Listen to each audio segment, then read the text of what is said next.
मुगलों के बारे में ऐसा प्रचार बंद कर दो। अब सब चीजें आ गई प्रकाश में।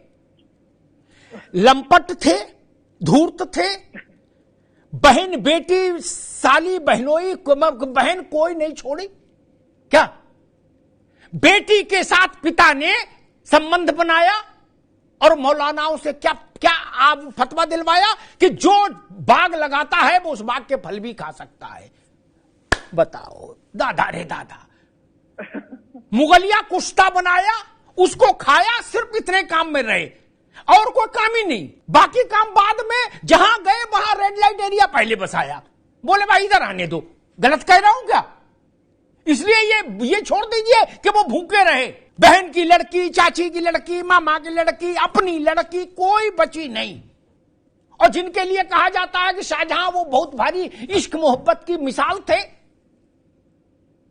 उन्होंने अपनी बीवी को जब दफनाया उसके हफ्ता भर के भीतर उसकी छोटी बहन से निकाह कर लिया। और लोग इस कहानी हमको समझाते हैं कि शाहजहां तो बहुत दिन तक पागल हुआ घूमता रहा, रोटी नहीं खाता था दुख में, कहता था नूरजहां मुमताज मुमताज।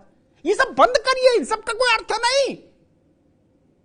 मुगल कोई बहुत सोफिस्टिकेटेड लोग नहीं थे मित्र।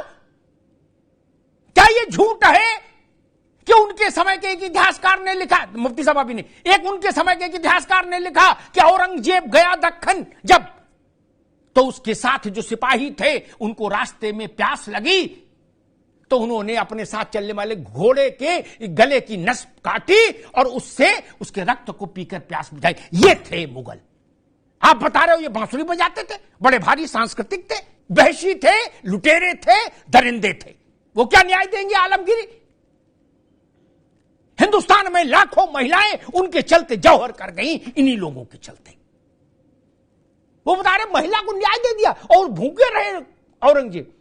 औरंगजेब ने फकीरों को अपने दरबार में बुला के, मौलाना साहब जिम्मेदारी से कह रहा हूं, उनके पैसे छीन लिए, भिखारियों के पैसे छीन लिए। ये करैक्टर था।